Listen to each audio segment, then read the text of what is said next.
The fall of Republican government, violation of women's rights and human rights, poverty and unemployment, labor force leaving the country, forced migration of national of the country, genocide of ethnic group, the dissolution of the country's security and defense forces, the spread of terrorism, a removal of women from the political and social. The most negative change is that Afghanistan is going hungry. People are starving. 90% of the population doesn't have enough to eat. There's been a rollback on women's rights. Repressive policies of the Taliban have resulted in, for example, girls not going to secondary schools for most of the country. And when the schools were opened up, of course, secondary public schools for girls were not. So these are two big challenges facing the country. My starting point, of course, is in the situation which the new Taliban leadership and regime inherited.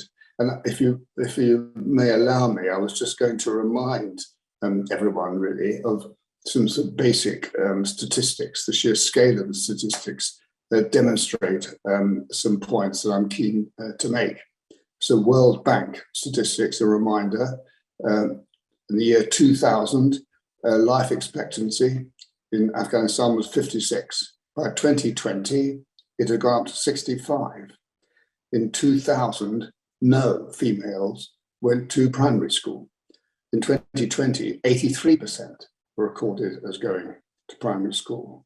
Looking at the economy, the GDP per capita in 2002, per capita GDP $179, 2019 $509, so an increase of more than four times. The economy since 21, the report to the Security Council, the economy has declined by over 30%, and incomes have declined by over 20%, 82% of households in debt. And by the end of this year, poverty could climb, by some estimates, to 97% of the population. Now, that's just a reminder of the sort of basic point of how much actually was achieved in spite of all the comments and criticisms in the 20 years of the different regime, the different government after the US and NATO intervention in 2001, how much was achieved. I know that's particularly true in urban areas, but for a lot of people.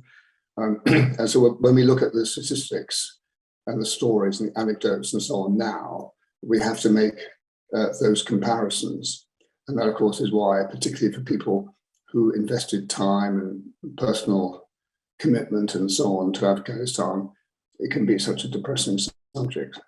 Well, the restrictions on the women and girls and detention of journalists and restrictions on freedom of speech from my side has been the most negative impact of the Taliban takeover in last year, especially ban on girls' secondary education was a disaster. The collapse of the economy, the restriction of opportunities and rights for women and girls when it comes to activities in society and education and so forth.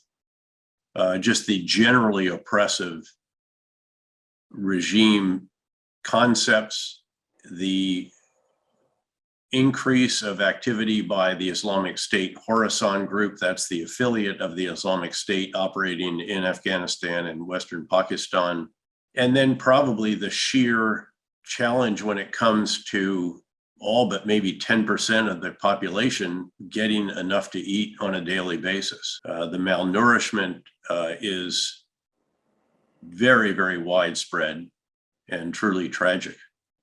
The most negative changes, again, the indifference people have shown us and the way they treat us like, well, I guess we're not important to them anymore, since it doesn't make a difference in their lives. It's just our lives that's been ruined, so they don't really care much.